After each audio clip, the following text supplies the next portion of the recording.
Bom dia. Que a graça de Deus e a paz do Senhor estejam com todos vocês e adentro da casa de vocês, das suas famílias, dos seus amigos, vizinhos, parentes, pessoas próximas. Que os anjos do Senhor acampem ao redor de cada um de vocês. Bom, eu estou aqui para refletirmos um pouco sobre a palavra de Deus ao decorrer desses tempos que vivemos hoje. Mas antes de irmos para a palavra, eu peço que entramos em sintonia com Deus e pedimos discernimento e sabedoria em oração. Fechamos os nossos olhos e nos elevamos as nossas mentes até Cristo. Amado Deus, glorificado é o Senhor, Pai. Toda honra, toda glória, todo louvor sejam ministrados somente a Ti, Pai. A Tua palavra fala que Tu és o Alfa e o Ômega, o princípio, o meio e o fim. Senhor Jesus, obrigado por tudo que Tu tem feito em nossas vidas. Tudo de bom, tudo de ruim que achamos que pode ser ruim. Mas às vezes Tu estás nos livrando, dando livramento. Que aquilo não poderia ser tão bom para nós. Perdoa as nossas falhas, os nossos erros, as nossas transgressões. Lava-nos com Teu sangue precioso, sangue vertido na cruz do Calvário. E arranca todos os resquícios de pecado, todas as falhas, e nos enche do Teu Espírito, com ousadia de multiplicação, de unção, de misericórdia, de amor, de perdão com o próximo, Pai.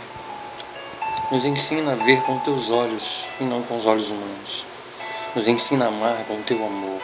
Nos ensina a falar pela Tua forma que falaste. Nos ensina a andar nesse mundo do jeito que Tu mandou. Só assim, em Gálatas 2:20, temos que cumprir. Não sou eu mais que vivo em mim, mas Cristo vive em mim. E aquele que tem Cristo em sua vida, há uma necessidade e uma urgência de mudança de vida. Então, se Deus habita dentro de nós, temos que mudar. Se bebíamos, não bebemos mais. Se usávamos drogas, não usamos mais. Se mentíamos, não mentimos mais. Se adulterávamos, não adulteramos mais, e etc, etc, etc. Nos faz, Senhor Deus, merecedor do Teu perdão. Obrigado por ter coragem, ter tido coragem de morrer por mim e por nós. Se não fosse isso, Senhor, estávamos perdidos para o lago de fogo de enxofre, que és para Satanás e seus demônios. Abre o nosso entendimento, o nosso coração, para que possamos entender o que a palavra de Deus tem para nos dizer. É isso que eu te peço, te agradeço em nome do Senhor Jesus. Amém.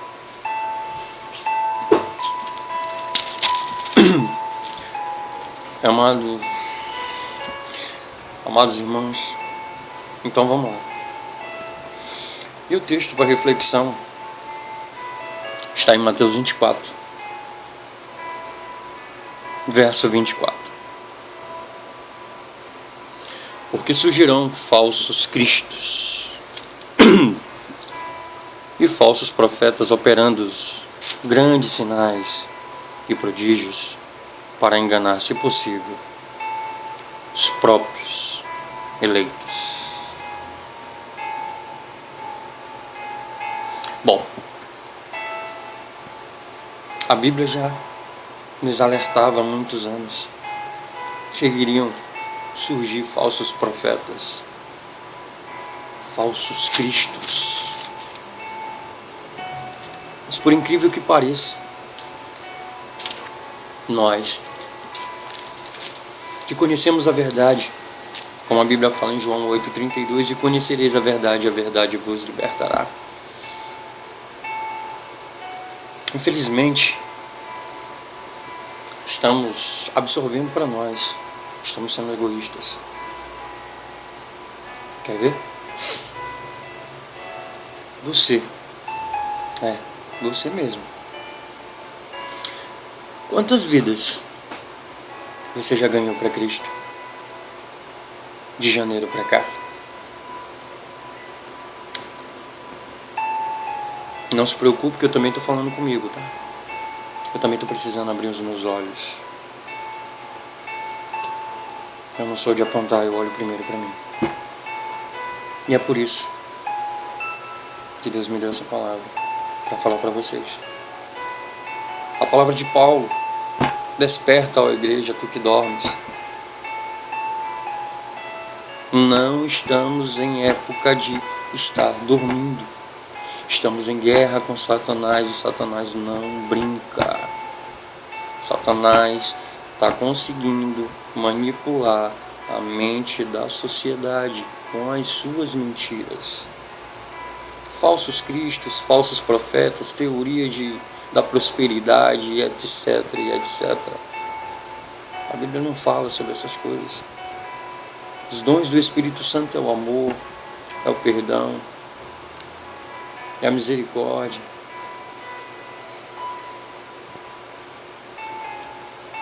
Então, estamos precisando abrir os nossos olhos da mesma forma que Deus fez. Jesus fez com Saulo, que após virou Paulo, quando ele disse: Saulo, Saulo, por que tu me persegues? E ele não sabia e ficou cego. Mas Jesus disse: vai à casa de Ananias, lá serás curado. Alguém entende por que Jesus mandou Saulo para a casa de Ananias? Porque a verdade que Saulo sabia é uma verdade contextualizada dentro da palavra, sim, mas de uma forma errada. Aqui acontece da mesma forma quando um elefante, quando criança, ele é amarrado em suas pernas. E ele tenta fazer força, mas não consegue sair. E quando ele cresce, ele acha que aquilo que está no pé dele, nas patas dele, ele não vai conseguir arrebentar. Porque já foi enraizado dentro da sua mente que quando criança ele tentou e não conseguiu. Mas nós sabemos que se ele fizer força, leva por tudo. Mas a nossa mente é tão forte que nos leva a crer no errado. Se formos ensinados de uma forma errada, para sairmos não é fácil. Mas eu te convido a conhecer a palavra de Deus e buscar entendimento dentro dela. Oséias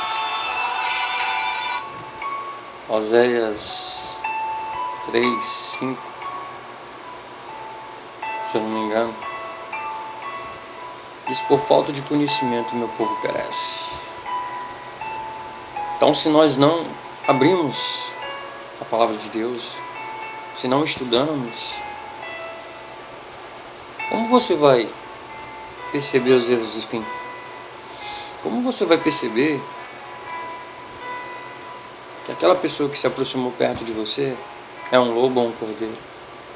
Se você não conhece, você não sabe discernir, porque a palavra de Deus ela te ensina a ver o errado.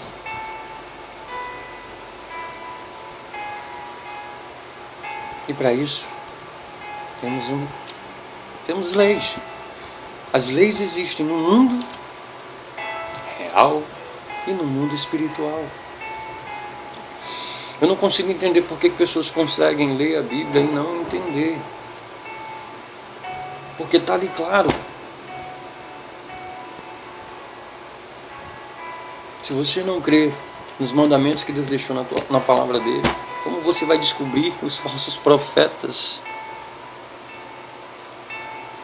operando em grandes sinais e prodígios para enganar, se possível, os próprios eleitos? Como? Primeiro mandamento Não terás outros deuses diante de mim. Esses falsos profetas têm outros tipos de deuses que você não percebe, mas está de forma subliminar. Os deuses deles é o dinheiro, é o poder, é a fama. Não é Deus. Não farás para ti imagem de escultura, nem em cima dos céus, nem abaixo da terra. Por que essas igrejas evangélicas tendem a inventar coisas? Copo d'água, mesa santa, árvore que Zaqueu subiu, as pedras que Jesus derrubou no templo. Isso tudo é para tomar dinheiro de ti, cara. Abre teus olhos espirituais, como Ananias fez com Paulo. Paulo precisava de alguém que conhecia a verdade para poder mostrar para ele a verdade. Por isso Cristo mandou ele a Ananias.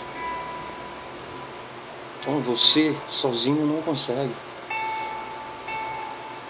Não sei se Deus está me usando hoje para falar para ti. Não sei o que tu está vivendo hoje. Você está sendo enganado. Você está passando por problemas. Mas Deus manda te dizer que Ele está preparando alguém para te ensinar o verdadeiro caminho. Que Ele não vai te deixar a ficar sem saber a verdade. Deus te ama.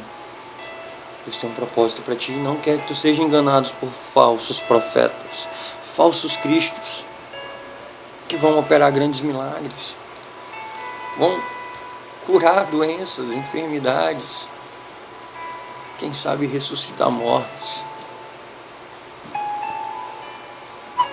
Não preste atenção nessas coisas, que a palavra de Deus também fala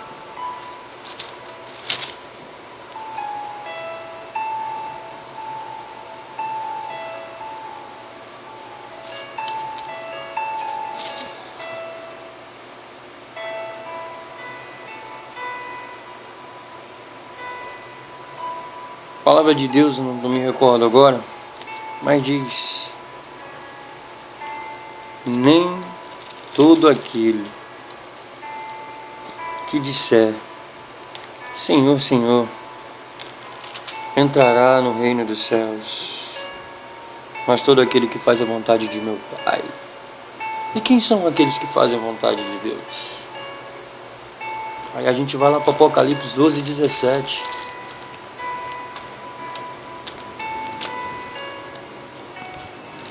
Que diz o seguinte: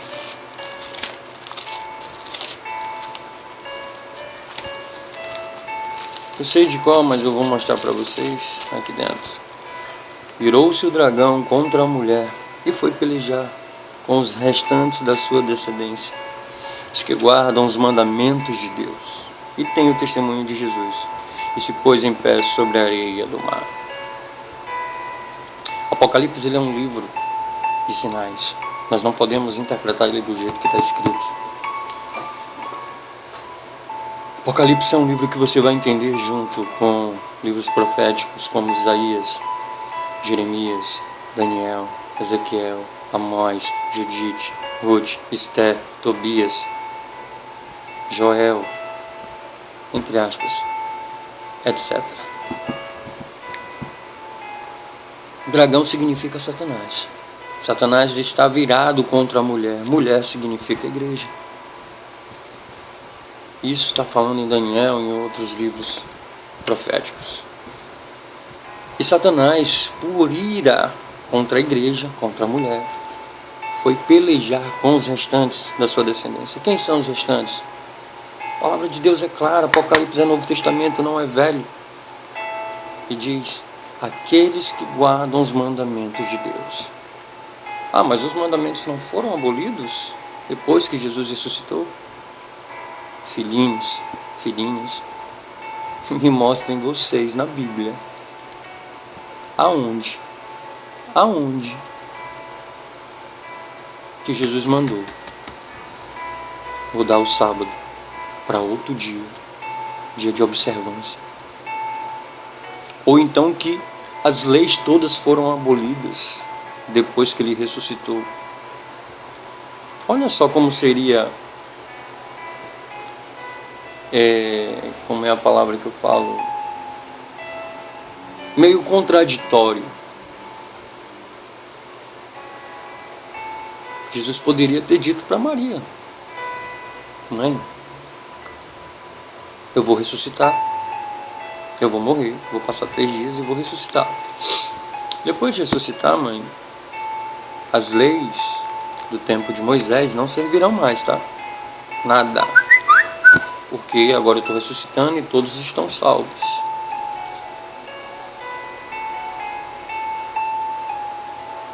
Só que Maria e as outras mulheres e os apóstolos, depois que Jesus morreu, guardaram o sábado, foram para o templo, descansaram.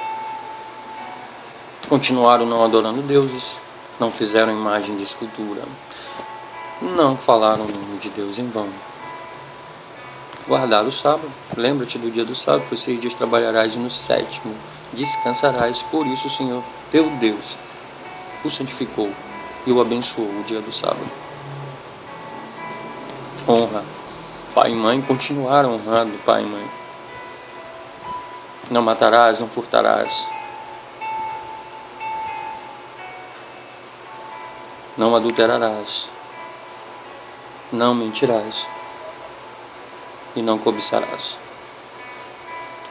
Isso tudo ainda continuou depois de Jesus. E hoje fazemos. Ainda. Mas o sábado implicam. Mas sabe por que vocês não conseguem ver? Sabe por que Jesus foi morto? Não falam no plano redenção, mas o plano terrestre. Sabe por que os apóstolos foram mortos? Não. Porque pregavam a verdade. E através da verdade eles não eram enganados pelos falsos cristos, pelos falsos profetas. Eles não deixavam corromper a palavra de Deus. Mas João, o último dos apóstolos,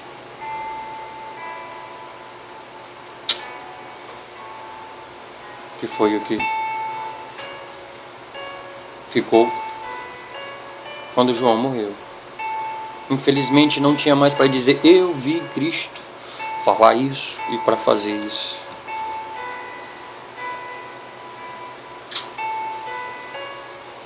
E aí começaram Satanás a trabalhar de uma forma sagaz, astuta. Porque ele via, naquele tempo, quanto mais cristãos ele matava, mais nascia. Sangue puro na terra germina. O martírio. Pessoas olhavam as pessoas morrendo pela sua fé, e isso fazia com que elas acreditassem em Deus e mudassem a sua forma de acreditar, de pensar, de refletir.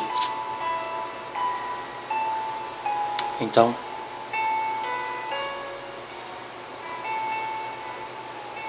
Deus, por sua misericórdia, nos ensinou de uma forma correta. Mas a partir de João, as coisas mudaram.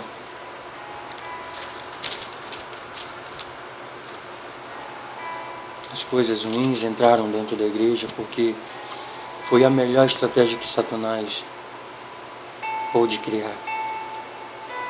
Se ele via que quanto mais ele matava, mais nascia, ele tinha que ser esperto e pensar: o que eu faço? E Satanás adentrou dentro da igreja, no coração do homem, colocando poder, inveja, cobiça, desejos, vontade própria.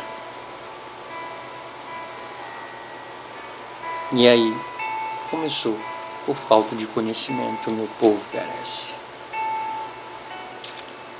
Daquele tempo para cá, as pessoas acham que tem a sua própria verdade.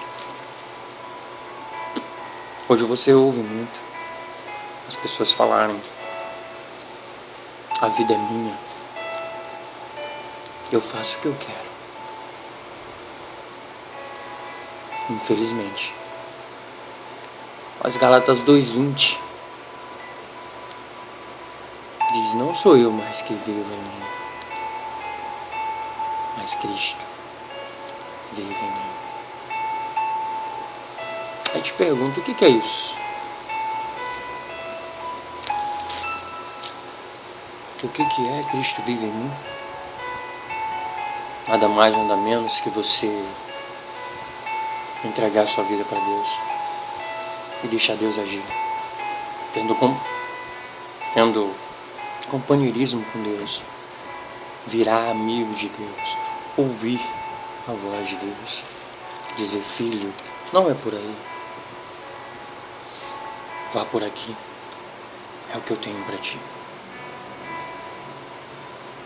Infelizmente, por não buscarmos a palavra de Deus, por não buscarmos ser amigos de Deus, Deus fala aos nossos ouvidos e nós não conseguimos entender, porque não temos intimidade com Deus e não sabemos como é a voz de Deus. Mas Deus sabe. Deus sonda o teu coração, Deus conhece.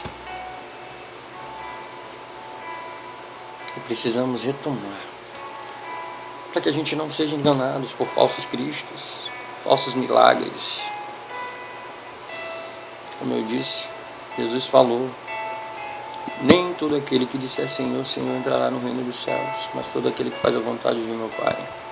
Apartai-vos de mim, maldito, vós que praticais a maldade, eu vos não os conheço. Estejam separados para o lago de fogo e enxofre, que era para Satanás e seus demônios. Você já pensou sobre isso? No dia do juízo, Deus olhar para a tua cara e dizer: não te conheço. Mas Senhor, eu expulsei demônios, eu falei em línguas estranhas, eu curei enfermos, eu ressuscitei mortos. Verdade, você. E eu? Eu estava presente na sua vida? Não. Com a boca, vocês falavam meu nome, mas o coração era totalmente mau. Era totalmente desejo de poder, de ganância, de fama, de poder. Coisas terrenas. A Bíblia fala: não ajunteis riquezas na terra, onde as traças e a ferrugem corroem e destroem. Mas ajuntei riquezas no céu, onde as traças e as ferrugens não podem alcançar. Pense bem. Reflita. Deus tem um plano na tua vida, na minha. E o plano de Deus não é te ver deitado em calçadas, bêbado, drogado, jogado, esquecido pela família, esquecido pelos amigos, rejeitado pela sociedade. Ei, Deus tem o costume de transformar maldições em bênçãos. Falo por experiência própria. Quem conhece um pouco da minha vida vai saber.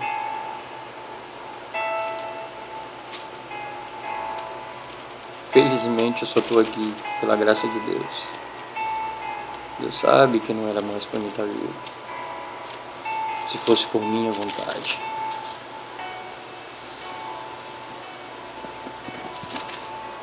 Mas eu quero, hoje, abrir meu coração para Deus e deixar Ele fazer moradia dentro de mim. A Bíblia diz que eu sou o templo do Espírito Santo. Então, se eu sou a casa de Deus, por que eu devo deixar ela suja, triste, vazia? Lembro do templo. O templo tinha, eles limpavam. E o sacerdote não entrava em pecado, senão morria, para fazer pedido do perdão das pessoas.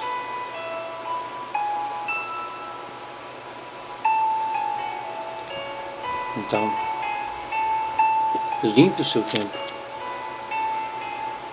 Se limpe. Se despoje de todos os pecados, todas as falhas. Mas não se preocupe em querer ser perfeito, que aqui você não vai ser. Vai cair, como eu caio todos os dias. Existem 5 formas de pecar: falar, pensar, agir, omissão e falta de fé. Um desses 5 cometemos todos os dias. Mas Jesus morreu por nós e rasgou o véu do templo para que tu possas pedir ao único intercessor, como fala em Daniel, que Jesus está intercedendo por nós no santuário celestial. Se você não conhece sobre o santuário celestial, leia o Velho Testamento e você vai entender. Os livros proféticos, Daniel, Isaías, entre outros. O templo que nós temos aqui, o santuário, veio de Deus, veio dos céus. Aqui foi só uma réplica. Esse santuário já existia. E hoje o nosso único intercessor é Jesus. A Bíblia diz: eu sou o caminho, a verdade e a vida. Ninguém vai ao Pai se não for comigo. Ele é bem claro: ninguém. Respeito os 12 apóstolos, respeito a mãe de Deus, Maria, respeito Maria Madalena, respeito outros que foram exemplos, Paulo. Mas o único que pode interceder por ti, para Deus, é Jesus. Foi Jesus o único que ressuscitou, morreu e pegou teus pecados e colocou na cruz e pagou por tudo isso. Reflita. Não deixe falsos profetas, falsos cristos te enganarem. Conheça a palavra de Deus, estude, busque. E aí você vai conhecer a verdade. E aí sim, não vai ser mais enganado por ninguém. Pois ela vai estar te guiando. Ela vai ser a tua luz, a tua lâmpada. E aí você vai ver que Cristo vai mudar a tua vida e vai te tirar desse fundo do poço que você está. Há sempre uma luz no fundo do túnel. Basta você gritar por socorro. A palavra de Deus diz: mesmo que a sua mãe se esqueça de você, Deus, Jesus, nunca se esqueceu de você. Deus sempre estará de braços abertos para você quando você quiser retornar. Filho pródigo. Somos nós, os filhos pródigos. Mas Deus te ama tanto que Ele espera. Ele te dá todo dia uma oportunidade para você abrir os olhos e ver que Ele te ama, que Ele acredita em você, que você, mesmo com o livre-arbítrio, vai saber escolher o caminho certo.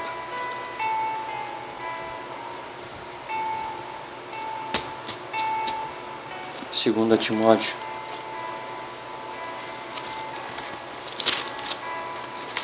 no capítulo 3, no verso 16 e 17, diz o seguinte, para concluir: toda escritura é inspirada por Deus e útil para o ensino, para a repreensão, para a correção, para a educação na justiça, a fim de que o homem de Deus seja perfeito e perfeitamente habilitado para toda boa obra. Verso 16: toda escritura é inspirada por Deus. Toda. 2 Timóteo está em Novo Testamento, não em Velho, tá? E se ele diz toda, é porque é toda. Está incluído os 10 mandamentos, está incluído o Velho Testamento todo, de Gênesis a Malaquias. Não é só Velho Testamento que ele está falando, não é só Novo Testamento que ele está falando em geral. A palavra de Deus, ela não é para ser esquecida, não é para ser mudada. Ai daquele que mudar, tirar algo da palavra de Deus, pois esse vai sofrer